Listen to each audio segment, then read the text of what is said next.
Hello. Hello, everyone. Currently don't have anyone on the chat, but that's okay. The show must go on. And I am still very much so excited for the first Lunch and Learn topic. And today I will be discussing finding time for self care. Certainly, it is a pleasure for you to take time out of your day, whether it's actually during your lunch period or you're viewing this um, days, weeks, or even years after I originally record this. And it doesn't really matter. I just want to welcome you to this session. And for those of you who might not be familiar with me, I think it's important to give a little introduction. My name is Dr. Constance, also known as Dr. Foreman. Uh, in addition to Lieutenant Commander Foreman, my mama calls me Punky Brewster, but I was born Constance Foreman, and I am a board certified family medicine physician here in Wilmington, North Carolina, and I am a healthy living enthusiast. And some people may say, well, aren't all doctors healthy living enthusiasts? And theoretically, yes, that is the case. But in practice, the way we all approach medicine and how we interact with patients is different, and emphasis on lifestyle changes and supporting individuals through lifestyle changes is one of my passions and why I created Beyond Clinic Walls Wellness. And because of that enthusiasm, I'm a lifelong learner, actually in the process of a health coaching certification at the moment.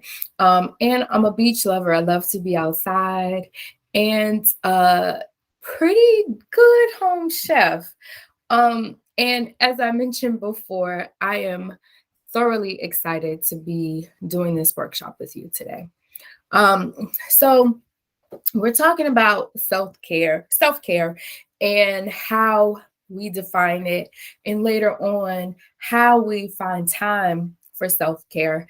And, really, self-care includes all of the things that we do to show up for ourselves, to make sure that we're able to accomplish things for ourselves, the people around us, at work, in addition to doing the things that you not only need to do, but want to do to be your happiest, healthiest self.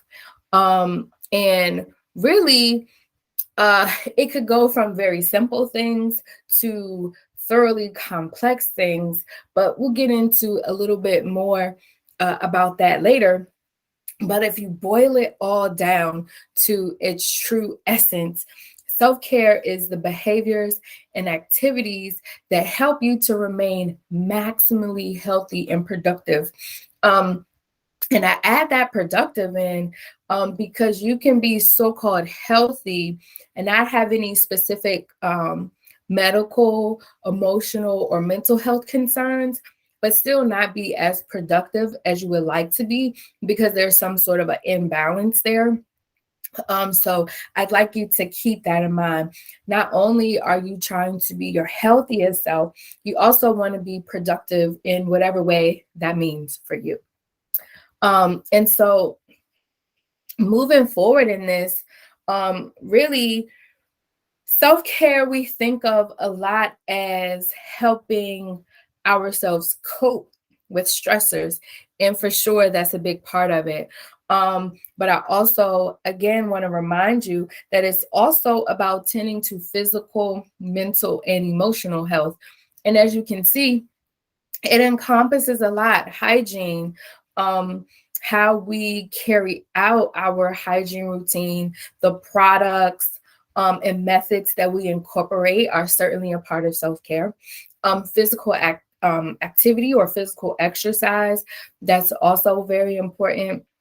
And how the activities that we choose and when we choose them is certainly going to lend to our self-care regimen, nutrition, the things that we eat or don't eat, and what that looks like for how we feel. And then you have things like therapy and going to doctor's appointments. And I think those are the things that we don't often put in the self-care conversation, but are certainly an important part of that. And that comes into play when we talk about the complexity of self-care, and how you find time for self-care. We'll start to introduce those ideas. And something that I think is very important, and I'll bring up this quote here by Audre Lorde. Self-care is not self-indulgence, it is self-preservation. And, something that I've noticed even for myself when I think about the self-care conversations in sort of as I've gotten older, it's actually ironic because I think as we get older, we are not as good with self-care as we were as young kids, even. But I think oftentimes we think about practices that encompass beautification. So looking a certain way, we think about self-care as it pertains to luxury experiences. So oftentimes a self-care regimen would include hair, grooming, nail grooming, so getting manicures, pedicures, hair services. Um, for some of us women, lashes and brow services, waxes, also would include massages. And all of those things are nice, but I think it's harder to think of that in a practical way because it costs money. It's something that it feels good in the moment and it looks good in the moment, but it fades a little bit. So while it contributes to self-care, and is certainly important in the process, it's a reminder that even those things that cost money or seem luxurious, is not the focus of your practice. Really is self-preservation and doing those things that allow you to show up for yourself in a positive way. So with that, I want to get into the bulk of the conversation and really talking about how we can create a self-care approach that works for us and ways that we can stay in tune and actually find time for that self-care. And so the first step to that process is really thinking about how we approach it in phases. And I love phases and using the traffic light analogy because I think that is something that resonates with us. It's something that we've been exposed to since we were young children, as far as a framework for how we should approach. Like you think about in the classroom when a teacher says, you might have go time to talk versus times where you need to be a little bit more attentive. I'm applying that same concept to how you can think about self-care and finding time for self-care. So we talk about the go period, the green light phase, which you can also call the maintenance and developmental phase. And this is because during this period, you're living the good life. It's a period of time where there's low stress. Perhaps you already have a routine and you're actually just continuing along with the activities that you've already established that are important to you to stay balanced. Or you're in the process where, things are feeling good now, but I want to keep it that way. So I want to work on creating a routine. In essence, you could call this a low stake situation. You're feeling good, things are going well, and as I mentioned, you just want to keep it that way. So in this context, the simple approach works, and some of those things I mentioned that for some people come across a little bit more self-indulgent is some of what you work on during this particular phase. So it could be keeping up with your hair and nail routine.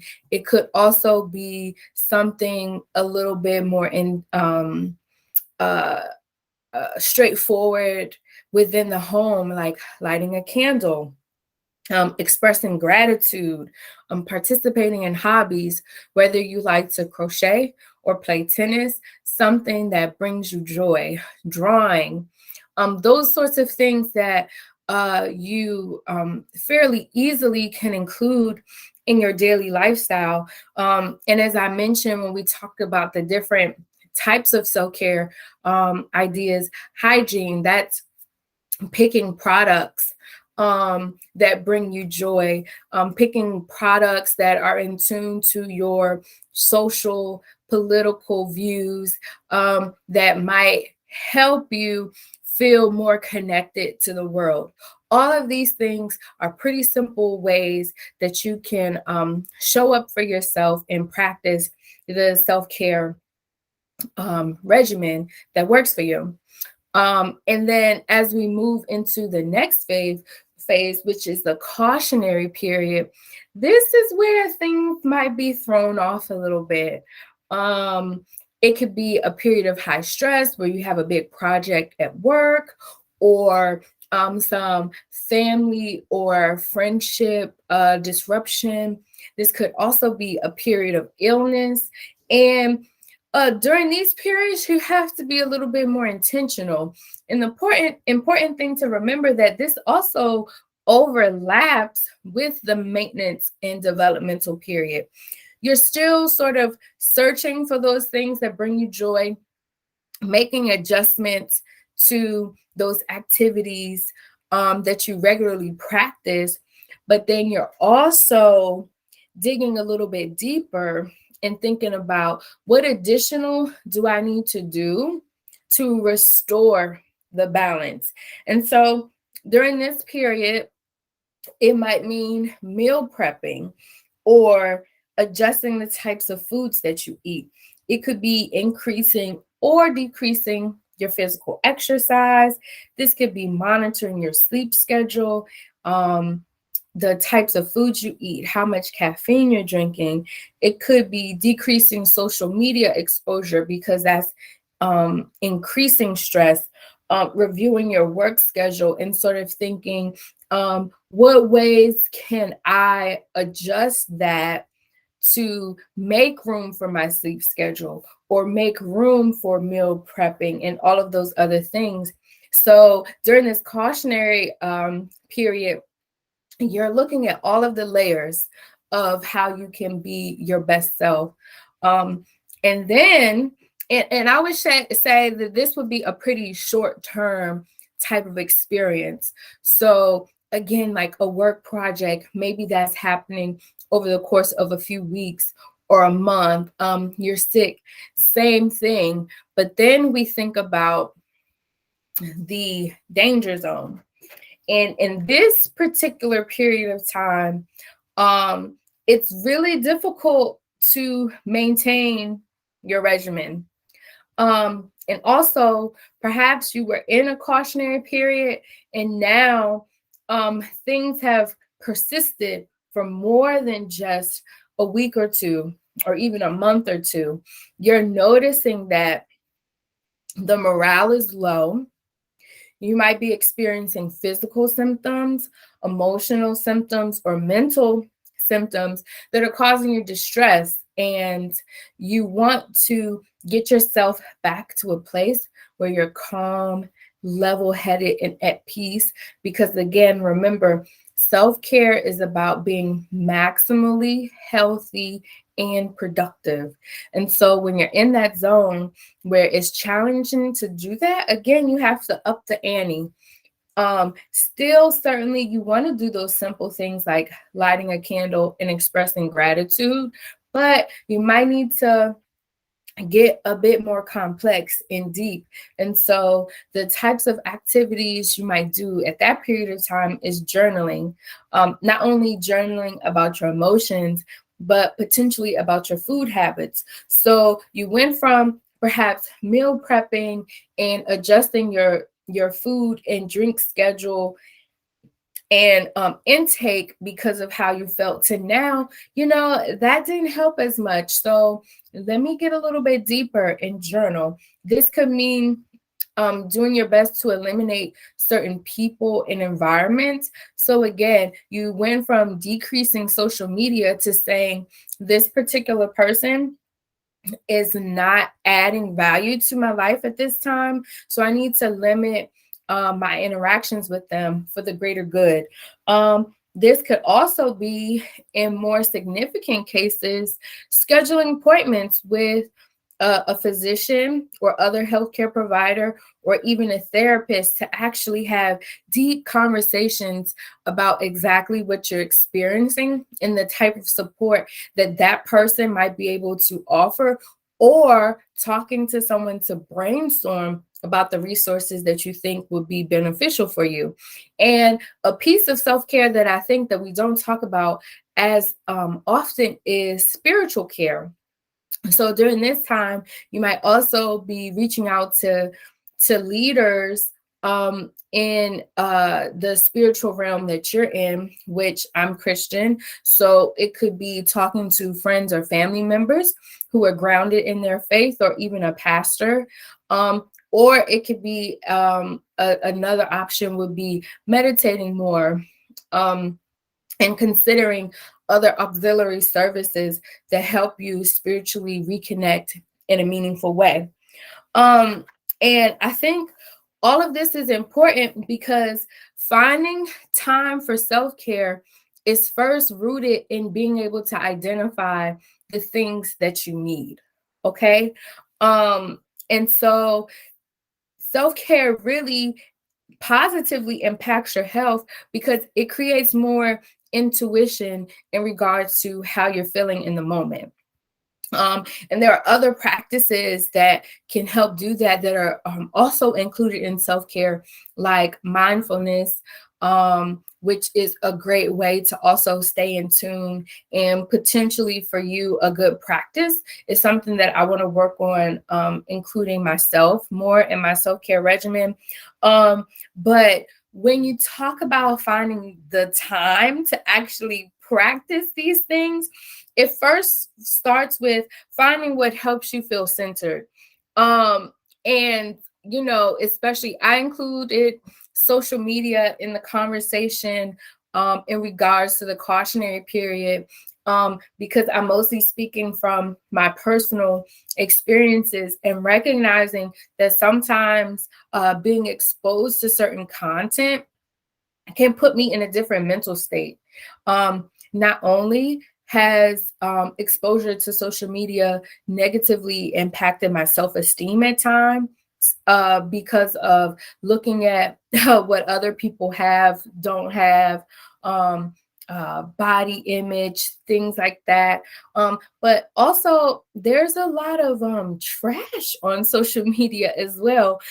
Some things are very uplifting and even funny, and can really boost your mood. But there's also a lot of negativity that is propagated through social media.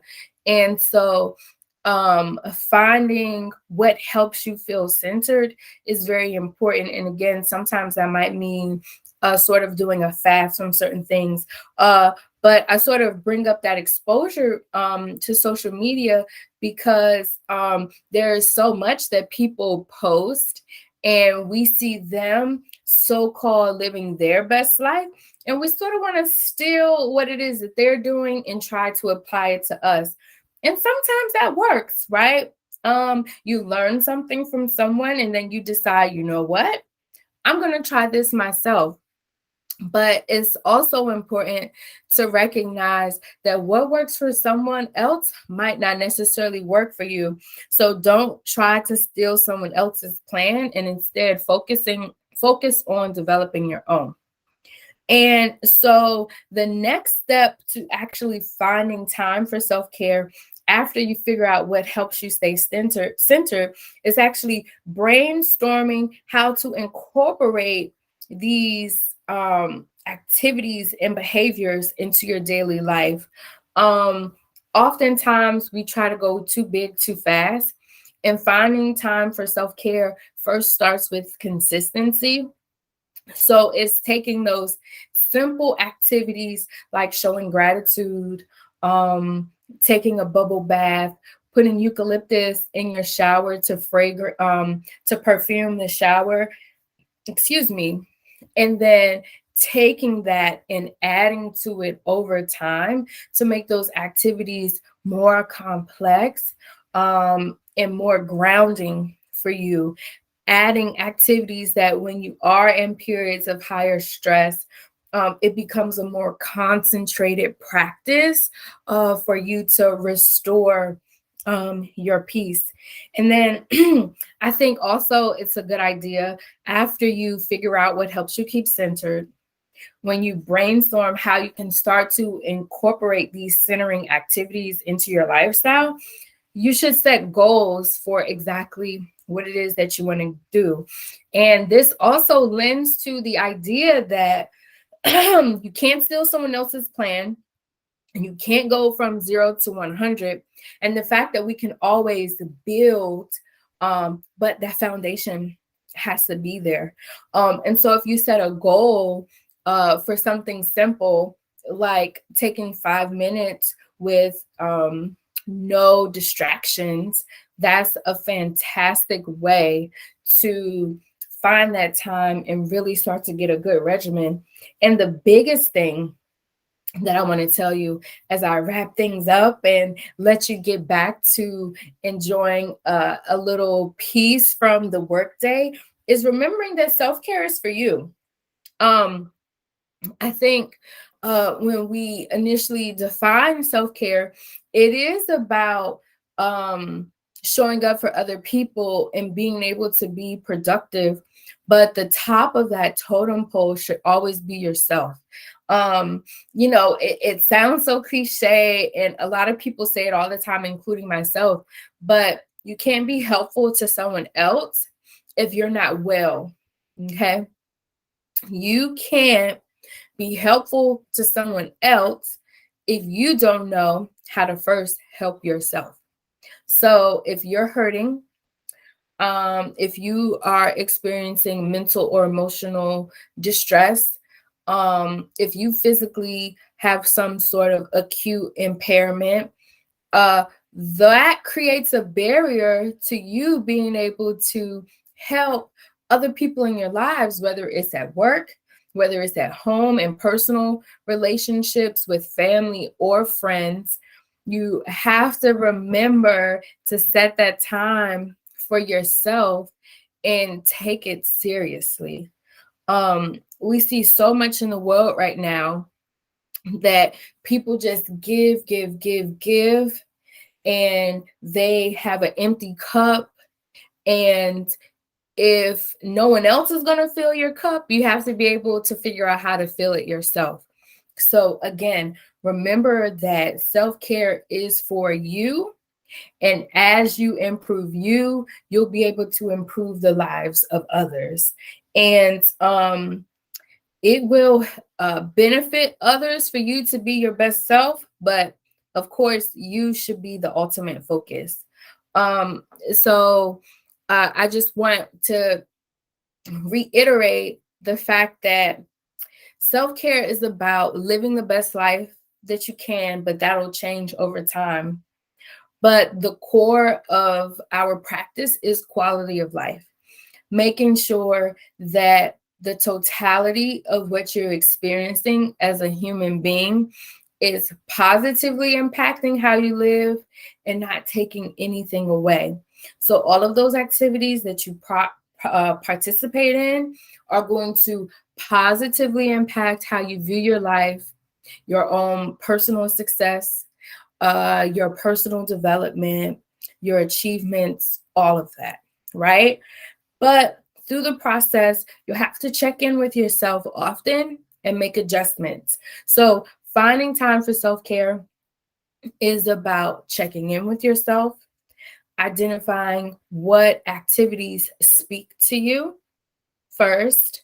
So those activities that help you feel centered, brainstorming how to effectively incorporate that into your life, and then again, remembering that self-care is about you and no one else. And with that, I would like to thank you for joining me today. And I hope that you enjoyed this Lunch and Learn, finding time for self care, and that I will see you next time. Have an amazing day.